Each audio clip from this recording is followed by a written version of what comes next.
दोस्तों आज इस वीडियो में बात करने वाले हैं इसरो का जॉब प्रोफाइल के बारे में। आप बहुत सारे लोगों ने कमेंट करके पूछा कि सर इसरो का जो जॉब प्रोफाइल है वो कैसा होता है? तो मैं तकनीकी बी यानी तकनीशियन बी के बारे में बताने वाला हूँ कि आपका जो जॉब जॉब प्रोफाइल होता है वो कैसा होता है, किस प्रकार से और क्या-क्या सुविधाएँ जो है आपको दी जाती है इसके अंदर। सब कुछ मैं आधिकारिक तौर पे बताने वाला हूँ, यानी कोई भी चीज़ जो है मनगढ़ंत नहीं होगी। जितना भी है ये सारी जो है ऑफ़िशियल साइट पे जितनी भी जानकारी दी गई है, उसके मुताबिक होगा।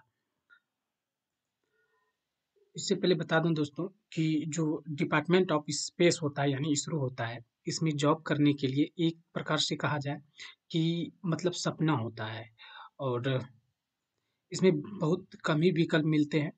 जैसे बीई, बीटेक, डिप्लोमा या फिर आईटीआई वाले बच्चे को मौका दिया जाता है। अगर ये आपके पास इन सब डिग्री नहीं है तो बहुत सारे मतलब जो ये इन सब में टेक्निकल पदों के लिए आप जो है फॉर्म को अप्लाई नहीं कर सकेंगे। वो अलग बात है, कुछ नॉन टेक के लिए भी है जो कि उसमें बहुत मुश्किलें और बहुत दिक्कतें होती है ऐसी जॉब लेने में।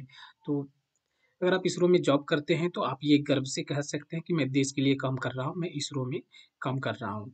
और यहाँ के जितने भी कर्मचारी हैं, जितने भी एम्प्लॉय हैं, उसको क्या-क्या सुविधाएँ, छूट, अलाउंस, छुट्टी किस प्रकार से दी जाती है, तो सारी इस वीडियो में मैं आज बात करने वाला हूँ।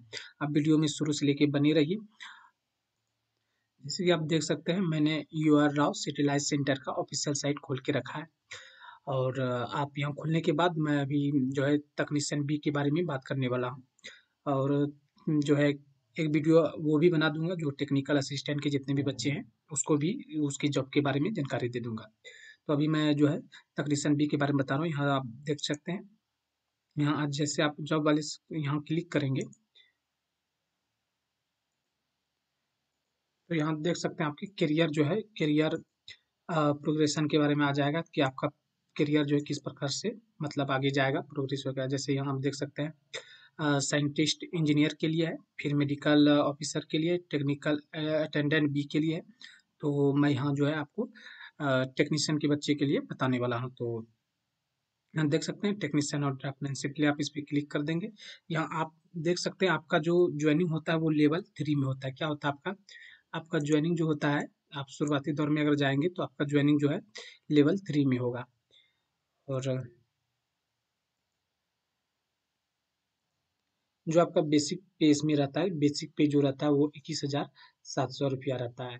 तो और इसके इसके बाद सबसे अच्छी बात इसमें ये है कि प्रमोशन जो आपका बहुत जल्दी होता है। नहीं, बेसिक पे आपका 21,700 रुपया रहेंगे, तो यहाँ से जो है 21,000 के समथिंग जो 21,700 रहेंगे, उसके बाद जो है आपका जो प्रमोशन होगा वो बहुत जल्दी होगा। यानी जब आपको लेवल 3 का जब पेमेंट दिया जाएगा 21,700, तो उस टाइम जो आपकी ग्रॉस सैलरी बनेंगी, वो 30 से 35 के आस-पास बन जाएँगे।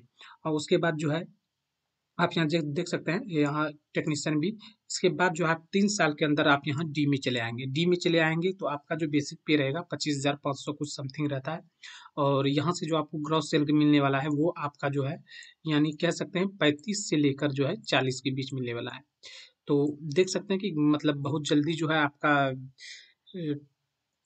प्रमोशन होने के बाद जो है आपका लेवल पे जो है भी मतलब बहुत जल्दी इंक्रीज हो जाता है। तो फिर आप जैसे यहाँ डी में आ जाएँगे, डी के बाद आप फिर आप 4 साल में ऐप में आ जाएँगे।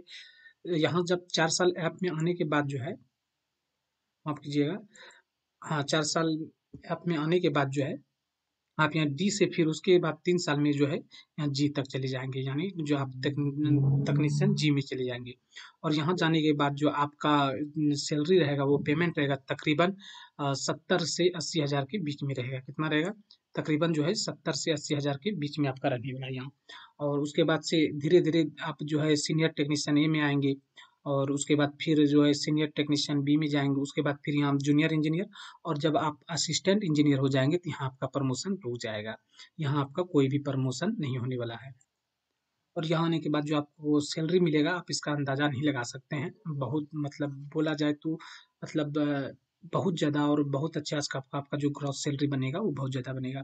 इसके अलावा इसरो में आपको जो है कैंटीन सुविधा और साथ में जो है पूरे फैमिली को मेडिकल खर्च और उसके बाद आपको टीए, ट्रैवलिंग अलाउंस और हाउस रेंट वो सब तो आपको सैलरी में मतलब जोड़ के दे दिए जाएँगे।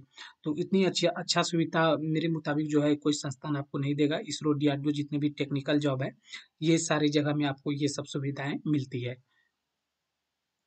अगर आपका इसमें एक बार नौकरी हो जाती है तो आपको कहीं भटकने की ज़रूरत नहीं है, क्योंकि जितना अच्छा सुविधा इसरो प्रोवाइड करवाती है, इससे ज़्यादा कोई भी कंपनी आपको प्रोवाइड नहीं करवाएगी। तो अगर आप इसके लिए आवेदन किए हैं और तैयारी कर रहे हैं, तो आप जी-जान से लग जाइए। बहुत अच्छा अपॉर्च्युनिटी है और इससे अच्छा मौका कहीं आपको नहीं मिलने वाला है। जिस प्रकार से देख सकते हैं कि कॉम्पिटिशन दिनों-दिन हाथ होते जा रहा है, तो मतलब ये आगे चल के जो है लेना मतलब नौकरी लेना क्या हो रहा है, मुश्किल हो रहा है। तो फिर आप अच्छे से अगर आपने इसके लिए आवेदन कर रखा है, तो आप अच्छे से इसका तैयारी करें, आपका सिलेक्शन ज़रूर होगा। और आप फिटर टर्नर मशीनिस्ट के बच्चे हैं, तो आपके लिए जो है 1000 एमसीक्यू और साथ में जो है निमी का जितने भी क्वेश्चन है यानी 1000 प्लस होंगे और वो सब कुछ एक साथ में किया गया है, एक साथ कलेक्ट किया गया है।